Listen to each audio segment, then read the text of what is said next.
Hey, True Believers, Englentine here with a review of Cyberforce #1. I like the cover. It's not bad. It's not great. It's kind of a poster cover. It works. I don't know much about Cyberforce. I wasn't a big fan of it in the 90s when it first came out. I read the first couple of issues, but to tell you the truth, I can't tell you what happened in them at this point because I never went back to it. This and Wildcats did not thrill me at all. I was not interested in either one of those titles. After the initial Image Comics, Wildstar, Shaman's Tears, that was just about all that I liked from that. Tribe was good, but they never went anywhere. Anyway, so I picked this up because, well, it's Cyberforce. It's a #1. Let's see how it is. My goodness gracious, I liked it. I got to admit, so this character right here decides that it's going to save humanity from machines and goes about committing terrorist acts to get there. Now everybody's scared and nervous. Well, one guy got caught up in one of these terrorist acts and had the side of his body blown off, and his daughter gives this company permission to basically turn him into a bionic man of sorts. Of course, cyborg is what they call him now, and they are correct. The action in this book is front-loaded. That is just the fact of it. The whole terrorist attack, getting to know the villain. After that, it's kind of a RoboCop story where they're just talking about what to do with the guy who got blown up and the fact that, hey, we could do our little cyborg business. And you know what? Why not? You know why? Because this gives it a lot of time to develop a character. Most of this book really is just getting to know the people, and I appreciate that. It's like I said, there's exciting moments in it. Don't get me wrong, this isn't a talky book. It isn't a book filled with talking heads that's going to bore the shit out of you. This does its job. It does its job in not only telling you who the guy they're working on is, but you get to learn the scientist, you get to learn his daughter, that you get to get a feel for the company that surrounds them, the world that surrounds them. It's a decent book. It's a strong book, and I am very pleased to be able to say this. Like I said, the original Cyberforce kind of bored me, but then again, it was 90s stuff.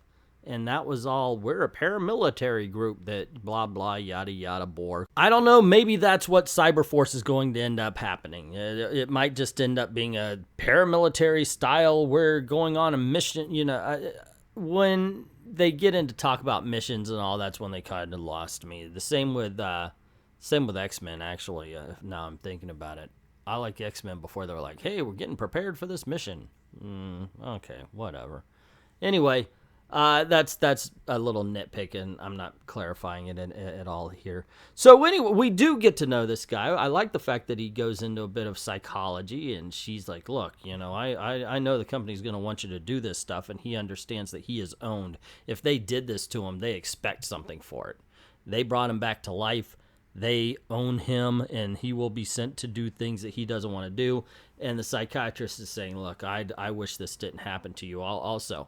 And there's a depression of sorts, but it's kind of a sense of inevitability. Instead of anger, it's just, this is it. This is the life now. And it also, it amps up the emotionality of the book when you come to find out that he's not the only one. And I got to tell you, this has really excited me about the book. It really makes me want to follow him and his daughter to see where it goes. And that is, that's the best you could do. A book that really gets you into the characters is a book that's going to keep you reading what happens to them. And this is what Cyberforce has done for me. And I hope if you try this book, it does the same for you. But that's just my opinion. What is yours? Have you read Cyberforce #1? And if so, what did you think? Were you a fan of the 90s version?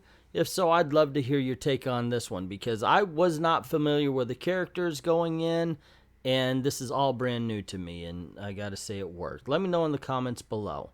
Also, if you like this video, you know the drill. Click like, click share, subscribe, and hit that notification bell if you haven't done that already. Make sure you don't miss anything, because cool things happen around these parts. Now, this is the way to make a living, so if you don't mind, go on over to Patreon. The link is in the description below. Drop $1 in the till. Helps keep making videos for you. Help us keep improving our equipment so we can make better videos for you. And Just for $1, you get to join the Great Graphic Novel Giveaway. We just draw a patron's name out of a hat every month and send them along a graphic novel. Easy peasy.